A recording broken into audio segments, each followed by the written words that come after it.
अपनी बाइबल को पकड़ो, उसे हाथों में उठाकर बोलो, ये वचन मेरे शुद्ध रहने का आधार है। मैं इस वचन पर अपने ध्यान को लगाऊंगा, ये मेरे मुंह से निकला करेगा। यही एकमात्र रास्ता है मेरी जंगियाई का, मेरी बरकत का। यीशु मसीह के सामर्थी नाम में हम मांगते हैं। तारीफ करो जोर से आज के दिन के लिए। Hallelujah, hallelujah. भजन संहिता 16 उसकी 11 आयत। तू मुझे जीवन का रास्ता दिखाएगा, तेरे निकट आनंद की भरपूरी है, तेरे दाहिने हाथ में सुख सर्वदा बना रहता है। हालेलुया। कलीसिया इसलिए आशीषित नहीं होती सिर्फ कि वो चर्च अटेंड करती है, टाइट देती है। नो नो नो, ये सिर्फ कलीसिया का यही काम नहीं है। कलीसिया का काम है कि जो कुछ परमेश्वर का आत्मा करना चाहता है अपने दास के जरिए, अपनी आत्मा के जरिए, उन कामों को पूरा करने के लिए अपने शरीर को, अपने टाइम को, अपने पैसे को, अपने गिफ्ट्स को परमेश्वर को देना। तब बाइबल कहती जो कलीसिया आई है वो आशीषित होगी। आमीन। पौलुस ने कहा परमेश्वर तुम्हारी हर घटी को इज्जत समेत पूरा करेगा। कई बार घटियां बेइज्जती से पूरी होती हैं। हाँ, कि घटी हो गई, आप मांगने जाते हैं, वो 10 टाइम बेइज्जती करता है और फिर देता है 20,000 ब्याज टाइम पर देना पर। परमेश्वर कहता लेकिन मैं तुम्हारी हर घटी को इज्जत से पूरा करूंगा, तुम्हें बेइज्जती नहीं होगी। पर यह किसको बोला गया? यह उस कलीसिया को बोला गया जो पौलुस के मिशनरी कामों में उसकी सहायता करते थे, जो चंदा भेजते थे, जो उसके साथ खड़े थे, जो पौलुस के साथ खड़े होने से शर्मिंदा नहीं थे। बाइबल कहती पौलुस ने कहा अब मेरा परमेश्वर तुम्हारी हर घटी को मसीह में महिमा सहित पूरा करेगा। हालेलुया। पिछले साल पंजाब में बहुत विरोध हुआ परमेश्वर का। मेरे गांव मत आना, इधर नहीं आना, उधर मत आना।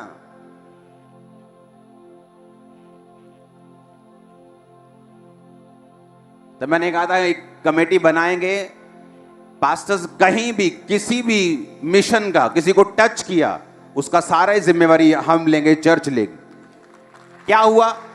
किसी पास्टर को चोट लगती थी, कोई चाकू मार गया, उसको लगता था अब क्या होगा। उसका बेस्ट हॉस्पिटल में ट्रीटमेंट होता था, उसकी फैमिली को मंथली पेमेंट मिलती थी, उसका पूरा इलाज फर्स्ट क्लास हॉस्पिटल में, उसको कोई चिंता नहीं थी। उनको लगता था कि नहीं यार ये काम। हर संडे मेरा बयान आता था कि नहीं? क्योंकि पंजाब के हर गांव से इस चर्च के मेंबर हैं, तो मेरा बयान काम करता था। अब लोग बोलते हैं मणिपुर के लिए बयान क्यों नहीं देते? वहां मेरा कोई मेंबरशिप नहीं है, कांटेक्ट नहीं है। मेरा बयान उनका नुकसान करेगा, फायदा नहीं करेगा। लेकिन क्या मैं काम कर रहा हूं? खुदाबंद छक्के छुड़ा देगा। टाइम की वेट करना, अपनी जस्ट वेट करना। हर काम को बोल के किया जाए जरूरी नहीं। यीशु ने हमें सांपों की तरह बुद्धिमान रहने के लिए बोला। तो डोंट वरी, अगर मैं किसी चीज का नाम नहीं ले रहा हूं तो मैं उसके लिए काम नहीं कर रहा हूं, ये भूल जाओ। ये जिंदगी खुदा के लिए और उसके लोगों के लिए, और कुछ नहीं कर रहा हूं मैं। मेरा कोई पर्सनल एजेंडा नहीं है, मेरा कोई पर्सनल बिजनेस नहीं है। मैं चाहूं तो लाखों करोड़ों मिलियंस ऑफ डॉलर्स कमा सकता हूं देश के बाहर जाके।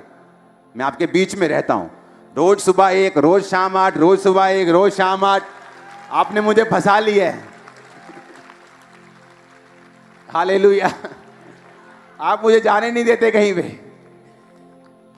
अगर मैं नाम नहीं ले रहा हूं तो उसका मकसद है, क्योंकि जहां मेरा नाम लेने से फायदा होगा मैं लूंगा, जहां उनका नुकसान होगा मैं नहीं लूंगा। लेकिन काम कर रहा है खुदावंद, मैं आपको बता रहा हूं। सुनो, जिस जिस जगह पे आप हिस्ट्री देख लो, पड़ोसी देशों की देख लो, दूर देशों की देख लो, जिस जिस देश में परमेश्वर के नाम का विरोध पब्लिकली हुआ है, उन्होंने मार भी पब्लिकली खाई है। भूचालों से, प्राकृतिक आपदाओं से, सूखे से, बाढ़ से, देख चेक कर लो, जाओ जाओ चेक कर लो, जाओ हिस्ट्री चेक कर लो। परमेश्वर तुमको कहता है माफ कर दो, इसका मतलब ये नहीं वो भूल गया है। जीसस ने कहा पिता इन्हें माफ कर, ये नहीं जानते क्या हो रहा है, ये क्या कर रहे हैं। इसका मतलब ये नहीं परमेश्वर ने माफ कर दिया। कुछ ही सालों के बाद रोमी आए, यरूशलेम के सारे आराधनालय को ढाकर, वो लोग जो अपने आराधनालय पे घमंड करते थे उनको बंदी बनाकर उनके 3600 लोगों को मारकर घड़ीस कर वहां से लेके गए थे। परमेश्वर ने कहा था पिता इन्हें माफ कर, उसने तो माफ कर दिया, लेकिन वो कहता जब तू माफ करता ना, तू अंगारों का ढेर लगाता है अपने माफ करने वाले के सिर पे। तो लोग तो विरोध करके भूल जाते हैं, लेकिन जब परमेश्वर जवाब देता है ना, तो तौबा तौबा कानों में हाथ लगते हैं कि नहीं। फिर वो हटता भी नहीं, जल्दी हटता भी नहीं, वो पूरा हिसाब किताब चुकता करके वो हटेगा। और साथ में हमको भी लगाया हुआ है, हाँ, कि सब जगह मेरा बैंक बैलेंस पहली बार इतने महीनों में हुआ कि बिल्कुल जीरो पे आने पे लगा। इतनी चैरिटी हो रही है, क्योंकि मैं रोक नहीं सकता उन लोगों के लिए। मेरे दिल में होता है कि, और मेरी आदत है कि मैं सिर्फ फोटोज के लिए चैरिटी नहीं करता हूं कि फोटो देनी है, चल भी 10 ब्रश तू ले जा, 10 पेस्ट तू ले जा। हाँ, वो मैं कर नहीं सकता हूं। अगर चैरिटी किसी के घर में जाएगी तो महीने का राशन, बोतलें, दूध, डायपर सब कुछ जाएगा। तो ऐसा नहीं जाएगा कि हाँ 2 सेकंड के लिए गए, फोटो ली इंटरनेट पे डालने के लिए। वो मेरे से होता नहीं। आप जितना इंटरनेट पे देखते हो वो सिर्फ 1% है जो चैरिटी हम करते हैं। जीसस ने कहा तेरा दाहिना हाथ करे बाहिना ना जाने, बाहिना करे दाहिना ना जाने। जो कुछ भी इंटरनेट पे पढ़ता है वो इसलिए कि मेरे spiritual sons 1200-1500 pastors and spiritual sons वो फॉलो कर सके सेम, उन्हें मालूम हो मिनिस्ट्री क्या कर रही है, वो भी फॉलो कर सके। That's it. हालेलुया। तो ये भूल जाओ कि परमेश्वर भूल गया है। उसने तुमको बोला है माफ करने के लिए, वो खुद हिसाब किताब पूरा चुकता कर रहा है। हालेलुया। और ऐसा ही है परमेश्वर। इसलिए बाइबल कहती है परमेश्वर के हाथों में पड़ना भयंकर बात है। जब मेरे घर में क्रिश्चियन सिस्टर्स आई थी प्रार्थना करने के लिए मेरे दादा पे, तो मैं उनको बोलता था कि अगर दोबारा मेरे घर में आए ना, हिंदू घर है हमारा, तो पीटेंगे तुमको, क्योंकि तुम ऐसे हो, तुम वैसे हो, तुम हमारे खिलाफ बोलते हो। विरोध करके अपनी फैमिली को मैं ले गया वापिस, चर्च नहीं जाने दिया। अपने घर के मॉडल टाउन मार्केट के अंदर बहुत बड़ा मेरा घर था, 25 मरले से भी ज्यादा। तो वहां मैंने अपने घर की ड्योढ़ी के ऊपर मंत्र लगा दिए थे कि सारा दिन इनको सुनना है, खबरदार जो चर्च गए तो। आप जानते नहीं मैं कहां से आया हूं, लेकिन जब पागलपन के दौरे पड़े, जब बीमार हुआ, जब डॉक्टर्स ने, जब वैद्यों ने, जगहों ने जब हाथ खड़े कर दिए, पागलों की तरह मैं जाता था उनकी जगहों के ऊपर। आप मुझे देख के बताओ मेरा क्या है फ्यूचर, मैं क्या करूं, मैं ऐसे फील कर रहा हूं, मैं ऐसे महसूस कर रहा हूं, मेरा दिल करता मैं सुसाइड कर लूं, मुझे पागलपन के अटैक होते, मैं कोई हल नहीं। क्योंकि मैं भूल गया था कि मैंने विरोध किया था जीसस का। मैं तो भूल गया विरोध करके, जीसस कहां भूलते हैं। तुम तो भूल गए विरोध करके, हाला लाला मचा के, और तुम्हें लगता था कि क्या होगा। लेकिन जब वो फिर चिट्ठियां खोलता है, खाते खोलता है बराबर करने के लिए, फिर वो ऐसा बराबर करता है। हालेलुया। परमेश्वर से पंगा लेके कोई बच सकता है क्या? कोई नहीं बचा आज तक। कोई उस पर केस नहीं कर सकता कि तू भूचाल क्यों दे रहे, तूने बारिश ज्यादा क्यों कर दी। कोई केस कर सकता है क्या? कोई है कोई ऐसी कोर्ट जहां पे परमेश्वर के खिलाफ केस किया जा सके? इसलिए बाइबल कहती है डरते रहो और कांपते रहो और अपने उद्धार का काम करते रहो। हालेलुया।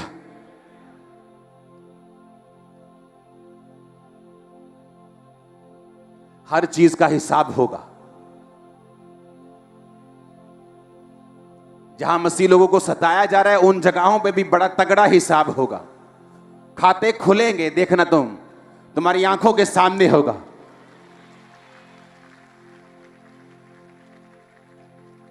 हालेलुया। हम कोई मुर्दा परमेश्वर को थोड़ी मानते हैं कि हमें सांसारिक योजनाएं बनानी पड़ेंगी। हमारा परमेश्वर जिंदा है। जब वो योजना देगा तो आत्मिक देगा और वो काम करेगी। आमीन ऊंचे वाला चाहिए चर्च।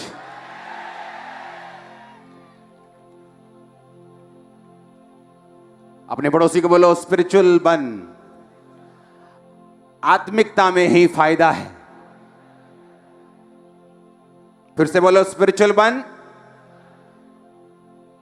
आत्मिक बन, क्योंकि आत्मिक बनने में तेरा फायदा है। आमीन। मैं आपको फिर से एक चीज बताना चाहता हूं। आपको लगता है कि परमेश्वर बड़ी बड़ी बातों की चिंता करता है, देशों की। हां, उसे बड़ी बड़ी बेदारियों की चिंता है, सही है उसे। लेकिन मैं आपको यह भी बता सकता हूं, उसे आपकी छोटी से छोटी बात की भी चिंता है। स्मॉल, इतना छोटा, इतनी माइक्रो आप सोच भी नहीं सकते। मैं आपको सच कह रहा हूं, आप क्या सोचते हैं, क्या खाते हैं, क्या पहनते हैं, कहां जाते हैं, क्या चलाते हैं, उसको चिंता है।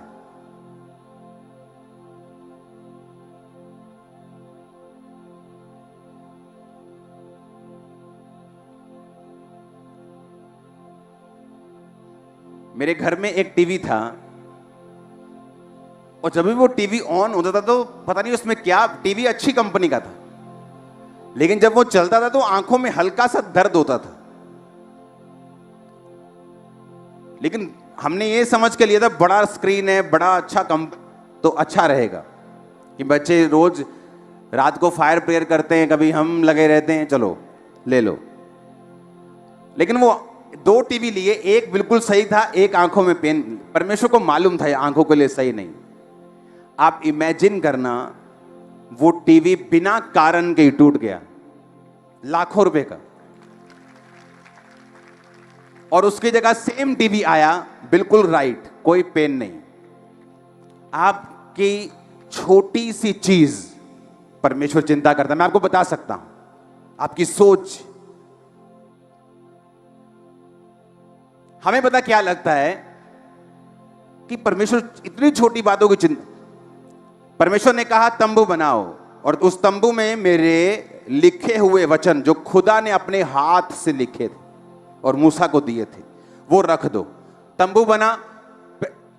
महापवित्र स्थान में परमेश्वर का संदूक था, उससे पीछे मेज था, रोटियां थी, दीवट था, उसके बाहर का आंगन था। तो एक तंबू बना दिया गया मूसा के द्वारा। हाँ या ना? 12 गोत्र थे। 12 गोत्रों को बोला, 3 गोत्र मंदिर चर्च के आराधनालय के खब्बे हाथ, 3 गोत्र सज्जे हाथ, 3 सामने और 3 पीछे।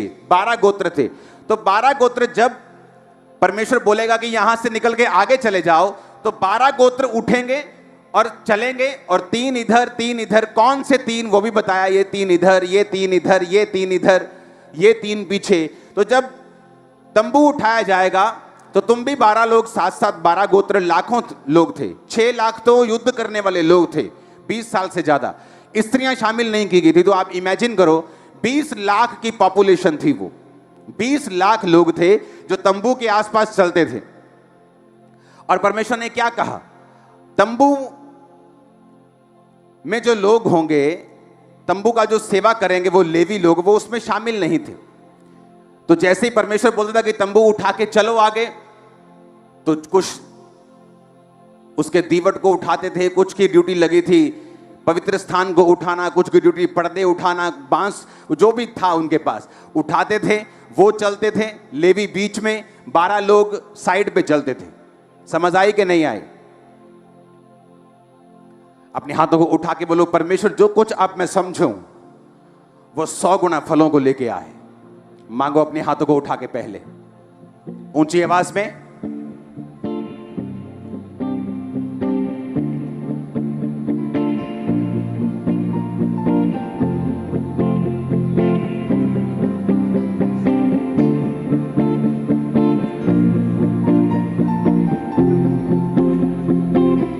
प्रभु यीशु मसीह के सामर्थ्य नाम में हम मांगते हैं।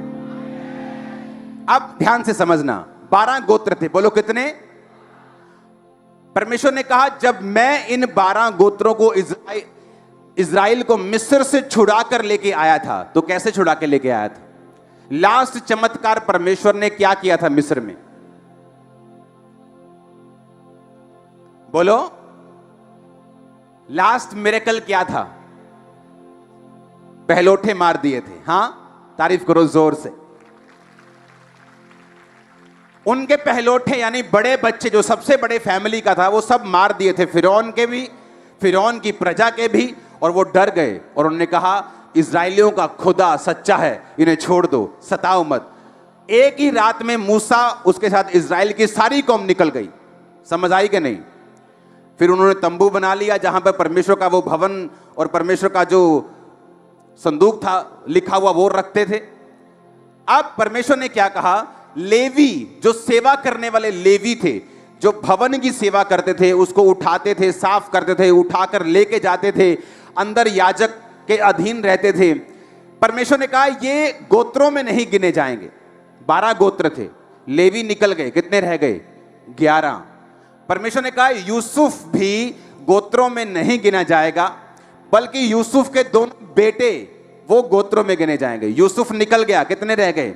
10। यूसुफ के 2 बच्चे एप्रेम और मनश्शे ऐड हो गए, कितने हो गए? 12 के 12 हो गए। अब 12 गोत्र, बीच में लेवी। मान लो ये तंबू है, हां, ये स्टेज लगा लो, सिर्फ तंबू है। परमेश्वर ने कहा लेवी लोग तंबू के आसपास रहेंगे। 3 गोत्र इधर, 3 इधर, 3 उधर, 3 पीछे रहेंगे। लेवी लोग तंबू के पास रहेंगे। परमेश्वर ने कहा मैं जो पहलोठों को मारकर तुम्हें छुड़ा ले आया था, तुम्हारे सारे पहलोठे बड़े बच्चे मेरे होंगे। लेकिन परमेश्वर कुर्बानी नहीं लेता आदमियों की, यह हमें मालूम था। तो परमेश्वर ने क्या किया? लेवियों को गोत्रों से अलग कर दिया। और परमेश्वर ने कहा लेवियों के जितने पुरुष होंगे वो तुम्हारे पहलोठों के बदले मैंने सेवा के लिए ले लिए हैं। आप मेरी बात समझ गए कि नहीं? हां, तो लेवियों के जितने बेटे थे, परमेश्वर ने कहा तुम लाखों लोगों के पहलोठों के बदले मैं लेवियों के बेटे ले लेता हूं। समझ आई कि नहीं आई? मैं हैरान हो गया बाइबल पढ़ के। जब हम गिनती की पुस्तक 3 उसका 39 से 43 आयत पढ़ते हैं, यहोवा की इस आज्ञा को पाकर 1 महीने या उससे अधिक आयु वाले जितने लेवीय पुरुषों को मूसा और हारून ने उनके कुलों को अनुसार गिना, वो 22,000 थे। परमेश्वर का वचन कहता है लेवियों, जो लेवी जो तंबू के आसपास रहते थे, उनके जब बेटों को गिना वो कितने थे? कितने थे? 22,000। फिर यहोवा ने मूसा से कहा इजराइलियों के जितने पहलोठों पुरुषों की आयु 1 महीने या अधिक है उन सबों के नाम ले ले। अब परमेश्वर कहता लेवी गिन लिए ना, अब सारे इजराइली, 3 गोत्र इधर के, 3 उधर, 3 इधर, 3 पीछे के, सारे इजराइलियों के जितने पहलोठे बच्चे हैं उनकी गिनती भी ले ले। जब उनकी गिनती ली गई तो 43 आयत में लिखा सब पहलोठे पुरुष जिनकी आयु 1 महीने या उसके अधिक की थी जो इजराइल में थे, उनकी गिनती भी 22,273 निकली। यह कैसे हो सकता है? इसका मतलब देखो लाखों लोग थे, वो लाखों। अब मेरी बात को ध्यान से समझना, लाखों लोग हैं जो तंबू के आसपास डेरा डाल के बैठे हैं और परमेश्वर कहता है ये सारे इनके पहलोठे बड़े बच्चे मैं उनके बदले में लेवियों के मेल को, बच्चों को, उनके लड़कों को ले लेता हूं। जब उनके पहलोठे गिने गए 22,000, इनके लड़के गिने गए लेवियों के 22,000। कैसे हुआ? इतने लाखों की पॉपुलेशन, उन्हें लगता है आहा हा मेरे भाई की शादी हो गई, आहा हा मेरे भाई का बच्चा हो गया। परमेश्वर कर रहा था। किसी का नहीं हुआ, परमेश्वर कर रहा था। 22,000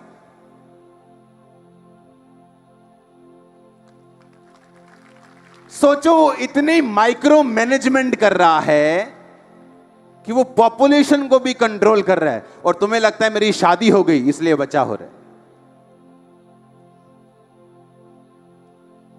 वो कहते तुम्हारे सारे पहलौठे मेरे, लेवियो अपने मेल बच्चों को गिनो, कितने हैं? 22,000। तुम्हारे पहलौठे कितने? 22,000। मैं जिंदा खुदा हूं, उसने कहा।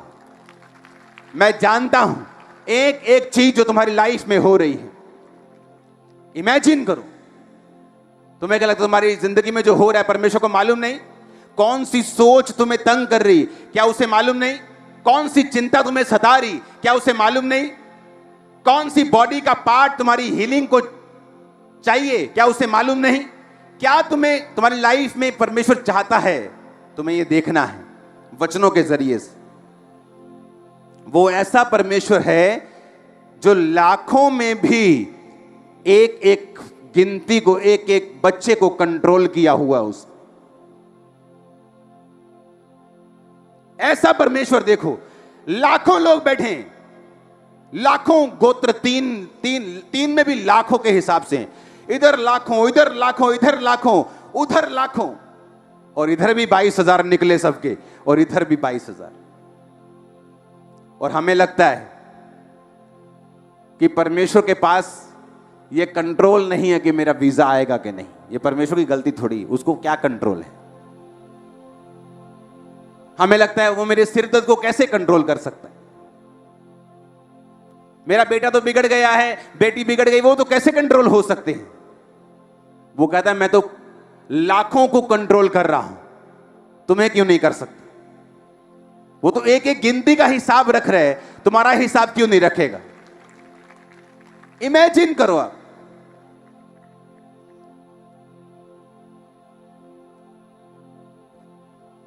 सब शुरुआत करते हैं मसीह में।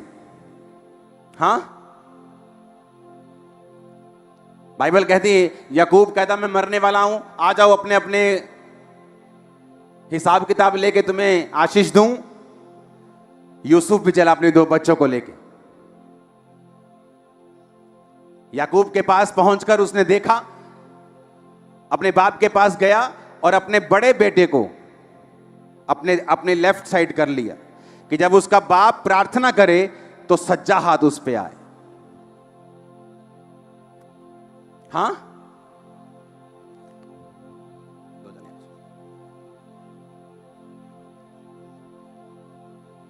थोड़ा बुजुर्ग बंदा चाहिए।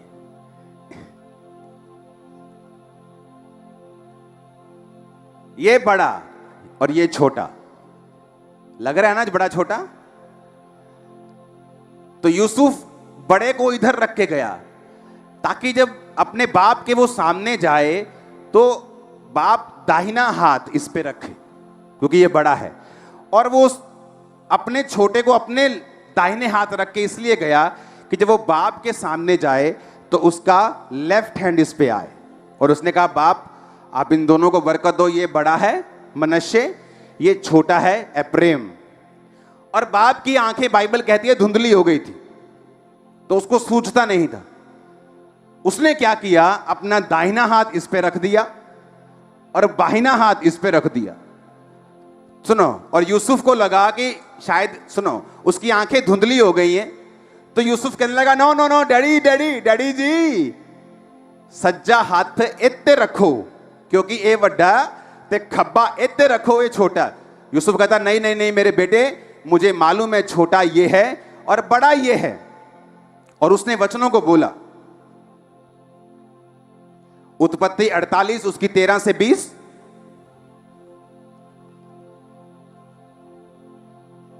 उन्नीस आयत में पढ़ता हूं। पिता ने कहा नहीं, सुन है मेरे पुत्र, मैं इस बात को भली भांति जानता हूं, यद्यपि इससे भी मनुष्यों की एक मंडली उत्पन्न होगी और वो भी महान हो जाएगा, तो भी छोटा भाई इससे अधिक महान हो जाएगा और उसके वंश से बहुत सी जातियां निकलेगी।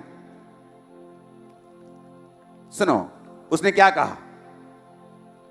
उसने कहा बेटा नहीं, ऐसा नहीं है, यह खुदा की मर्जी है कि छोटा बड़े से भी अधिक महान हो जाएगा। उसने वचनों को रिलीज किया, इन्होंने आमीन बोला। उसके बाद याकूब खुदा के पास था, वो दोनों बच्चे बड़े होते गए और देखो असर क्या हुआ।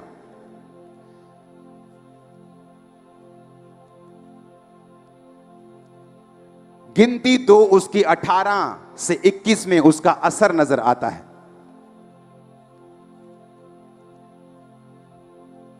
जो गोत्र मैंने आपको बताए थे, जब गोत्रों की गिनती हो रही थी कि तुम खब्बे रहोगे, तुम पश्चिम में, तुम उत्तर में, तुम दक्षिण में, तुम पूर्व में रहोगे, तो गोत्र गिने जा रहे थे कि गिनना भी है कि कितने बंदे हैं एक गोत्र में। पश्चिम की ओर एप्रेम की छावनी के झंडे के लोग अपने दल के अनुसार रहेंगे। उनका प्रधान अमीहूद का पुत्र अली शामा होगा। उनके दल के गिने हुए पुरुष 40,500 हैं। एप्रेम छोटा, कितने पुरुष निकले लड़ाई वाले? 40,500। 20 में लिखा उसके नजदीक मनश्शे के गोत्र के रहेंगे। उनका प्रधान पदासूर का पुत्र गमलीएल होगा। उसके दल के चुने हुए गिने हुए पुरुष 32,200 हैं।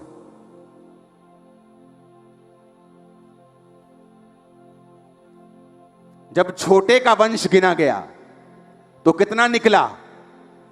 20 साल या उससे अधिक के युद्ध करने वाले पुरुष कितने निकले? 40,000। जब छोटे का गिना गया तो कितने निकला? बड़े का निकला गया कितना? 32,000। आपके घर में पहले बड़े की शादी होती, हां, फिर छोटे की होती। ऐसा ही होता है कि नहीं? चलो मान लो कि छोटा ज्यादा तेज है, लव मैरिज करा गया वही, हां, कि बड़ा देखता रह गया, छोटा ज्यादा तेज है, चलो इत्तेफाक हो गया कि छोटे की शादी पहले हो गई। पर ऐसा एक बार हो सकता है, पर छोटा आत्मिक था, खुदा के ज्यादा नजदीक था। और बाइबल कहती है यूसुफ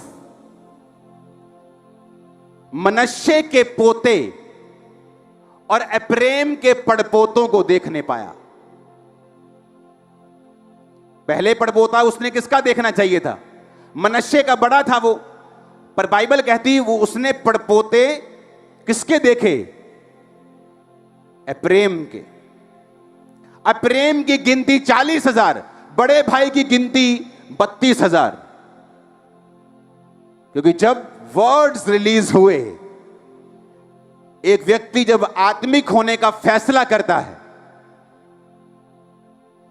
उसका सगा भाई हो या साथ में आया हुआ क्रिश्चियन हो जो उसके साथ प्रभु को जिसने माना था सेम टाइम पर अगर आप आत्मिक हैं, रिजल्ट नजर आएगा आने वाले दिनों में।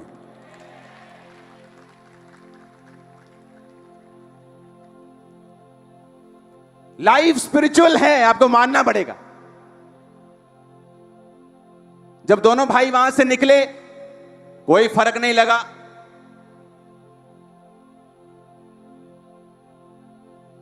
आज एक बंदा चर्च में बैठ के अपनी शादी के बाहर भी मुंह मार रहा है, वो भी आमीन आमीन बोल रहा है, वो भी यहीं बैठा है। व्यभिचार कर रहा है, वो भी यहीं बैठा है। और जो पवित्रताई में चल रहा है वो भी यहीं बैठा आमीन बोल रहा है। जब यहां से निकलते हैं कोई फर्क नहीं लगता, दोनों एक जैसे हैं। सेम ऑटो पे आए, व्यभिचार करने वाला अच्छी कार पे आया, उल्टा तो लगता है ये सेम ही है।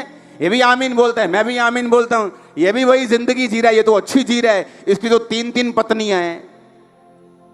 लेकिन समय आएगा, टाइम आएगा जब धर्मी फ्लाइट लेगा ऊपर की और वो लैंड हो जाएगा नीचे दूसरा वाला। फैसला आपको करना है। आपको क्या करना है?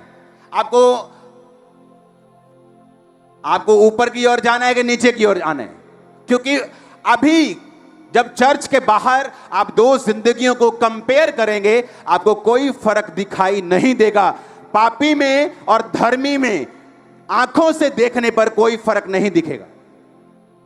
और धोखा मत खाना धोखा।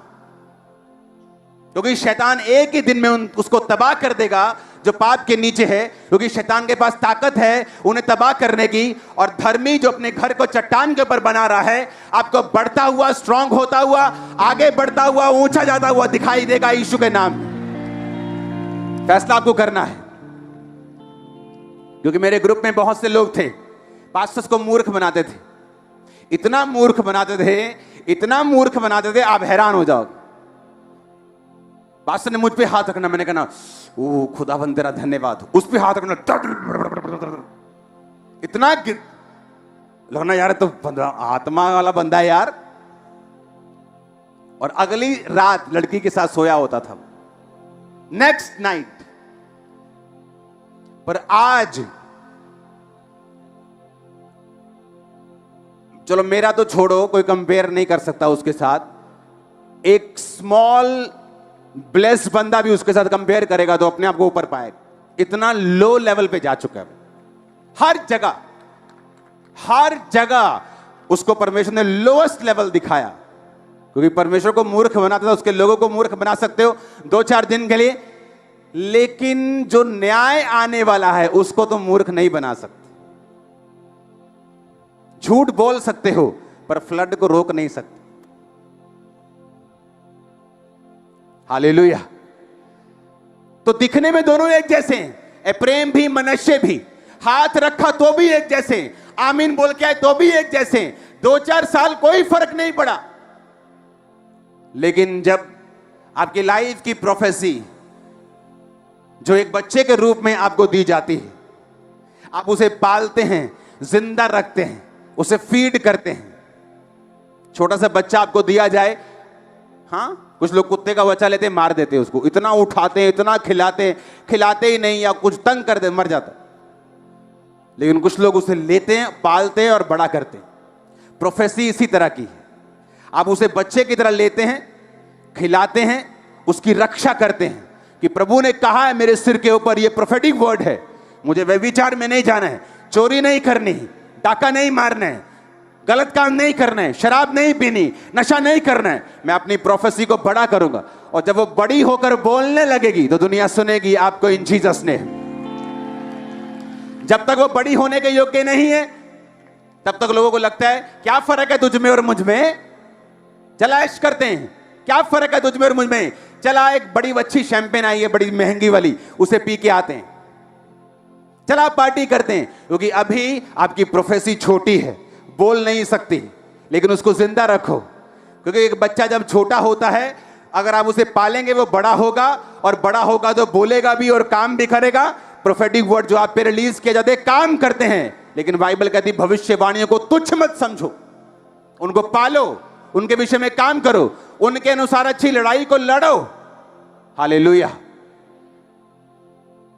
एक विश्वासी को मालूम होता है खुदा की बड़ी योजना है, लेकिन उसे मालूम है कि वो कमियां उसकी लाइफ से दूर होनी चाहिए। हालेलुया।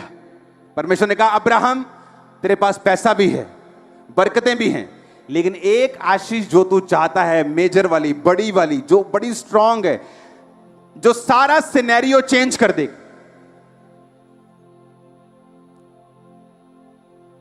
लोग गवाही देते होंगे उसके घर में, वाह भैया अब्राहम तो बड़ा कमाल का हो गया, किथे हले होया थोड़ी है कुछ, पैसे ही है, बरकतें ही है।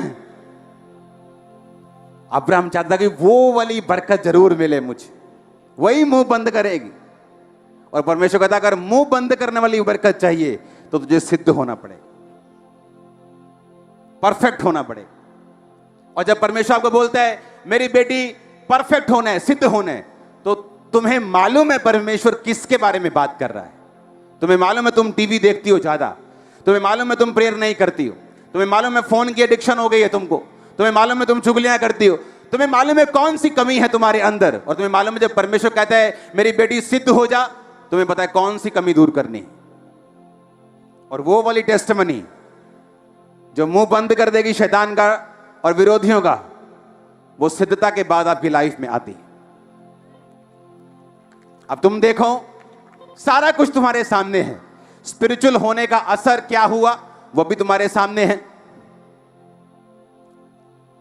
थोड़ा कम स्पिरिचुअल होने का असर क्या हुआ वो भी तुम्हारे सामने है। पाप करने का असर क्या हुआ वो भी तुम्हारे सामने है। अब तुमने ये देखना है कि मुझे किस रीति से प्रभु में चलना है। अपनी भविष्यवाणी के लिए लड़ाई करते हुए, वचन पे चलते हुए चलना है, या पंगे लेते हुए, संसार का भी आनंद लेते हुए, सब जगह मुंह मारते हुए चलना है, तो तुम्हारी मर्जी। अगर आदत ही पड़ जाए धक्के खा के जाने की, तो प्लेन कहां से पसंद आएगा। अगर बसों में धक्के खाने की आदत पड़ गई है तो फिर प्लेन कहां से पसंद आए। हाँ, जब तक ऐसे खड़े खड़े कपड़े ना फट जाएं 2-3 जगह से, फिर कहां प्लेन पसंद आए। तो अगर प्लेन मौजूद है मुंबई जाने के लिए, तो क्यों बसों में जा रहे हो। अगर तुम्हें मालूम है पवित्रताई में चलने से तुम्हारी राह आसान हो जाएगी और खुदावन तुमसे बात करेगा, तुम्हें गाइड करेगा, तो क्यों चलना उस रास्ते में जहां पे सब कुछ अंधेरा है, जहां अगुवाई होनी बंद हो जाती है और हम शरीर के अनुसार चलना शुरू कर देते हैं। हालेलुया। अपने पड़ोसी को बोलो आत्मिक बन। ऊंची आवाज में बोलो आत्मिक बन। फिर से बोलो आत्मिक बन। अपने हर एक पड़ोसी को बोलो ऊंची आवाज में, क्वायर को, ले हैंड वाले को ऊंची आवाज में बोलो आत्मिक बन, तेरा फायदा है इसमें। बोलो बोलो बोलो बोलो ऊंची आवाज में बोलो बोलो। मैं देख रहा हूं तुमको। 7 जनों को बोलो, 5 जनों को बोलो, अपने आसपास अलग अलग लोगों को।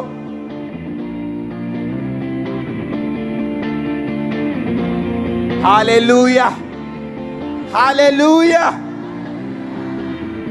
आत्मिक दौड़ में दौड़ोगे तो एक जगह पहुंच जाओगे, फिर जहां पहुंचोगे कोई नीचे नहीं कर पाएगा। कोई जितना मर्जी बोल ले, दुखी हो जाएगा, सिर दर्द हो जाएगा, उसको तुम्हारा होगा कुछ नहीं।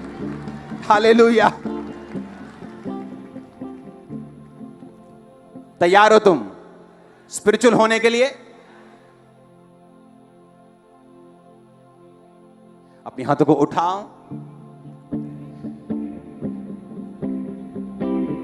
अगर आप रोज की रोटी और फायर प्रेयर को अटेंड कर रहे हैं, आपकी मसीह लाइफ बिल्कुल करेक्ट हो जाएगी। मैं आपको बता रहा हूं,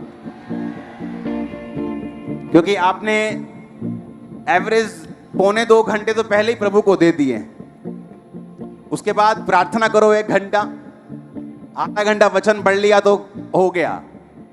तुम्हारी बहुतों की प्रेयर्स कई पास्टर से भी ज्यादा हो जाएगी। मैं आपको बता रहा हूं।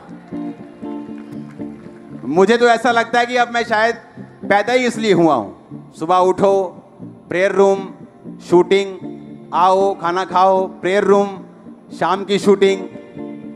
तो मेरे बच्चे मुझे शूटिंग वाला ना समझ लें कि भाई साहब शूटिंग करने के लिए सारा दिन। और मैं आपको बता रहा था कि मेरा ये ड्रीम है कि मैं आपको रोज वचन सुनाऊं, लेकिन मेरी आदत ये है कि मैं दूसरों से प्रभावित नहीं होता। लोग इसलिए लाइव कर लेते, अच्छा इन्हें लाइव, तू ही भी करो लाइव। मेरा नहीं होता। मुझे जब परमेश्वर बोलेगा मैं तभी कर पाऊंगा। तो मैं कितने साल से आपको बोल रहा हूं कि लाइव होगा, रोज आप वचन सुनेंगे। अब जब रोज लोग डीप बातें वचन की सुन रहे हैं, इमेजिन करो उनकी बाइबल की नॉलेज कहां तक चली जाएगी। और रात को जो फायर प्रेयर होती है, ओ खुदावन रहम आएगा शैतान के ऊपर, रोएगा वो। हालेलुया। क्योंकि रोज वचन सुनना और रोज फायर प्रेयर में शामिल होना आप सेम नहीं। आमीन ऊंचे वाला चाहिए। Hallelujah, hallelujah. एक और जो मैं आपसे सालों से कह रहा हूं कि मुझे प्रेयर माउंटेन चाहिए, वो भी बन चुका है। तो पहली एंट्री मैं प्रेयर कर रहा हूं वॉलंटियर्स की हो। वॉलंटियर चीखे मार रहे हैं। हालेलुया। तो वो भी तैयार है, उसकी भी ओपनिंग हो जाएगी। तो पहली एंट्री वॉलंटियर्स की। हालेलुया। और फिर कार्ड मेंबर जिनके पास कार्ड्स होंगे, और फिर आगे आगे आगे आपको बताते जाएंगे। हालेलुया। तो उसकी वीडियो मैं एक जारी करूंगा 1 हफ्ते 10 दिन में, क्योंकि वो लास्ट अपने टचअप स्टेट पे है और सारा इंटीरियर वगैरह सब कुछ हो चुका है, जस्ट टचअप कर रहे हैं। वो बिंदी सुर्खी वो सारा टाइम पर इधर उधर लगा रहे हैं उसको हालेलुया। तो वो हो जाएगा। तो आपके लिए एक जगह होगी जहां आप बिना चिंता के प्रेयर कर पाएंगे, फ्री होके।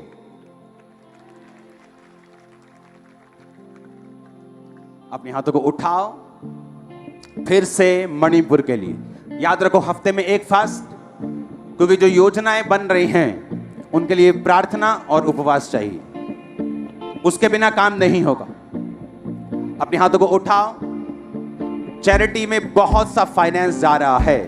अपने बीजों को, अपनी स्पेशल ऑफरिंग्स को 1-2 हफ्ते लाना मत भूलना, ताकि सारे चीजें कवर हो जाएं। अपने हाथों को उठाओ, मणिपुर के लिए फिर से खुदा की ग्रेस को, खुदा के फेवर को मांगो। मणिपुर के लोगों के लिए, वहां की चर्चेस के लिए, मसीह लोगों के लिए, सरकारों के लिए। आंखें उनकी खुले यीशु के नाम, ऊंची आवाज में प्रार्थना करते हुए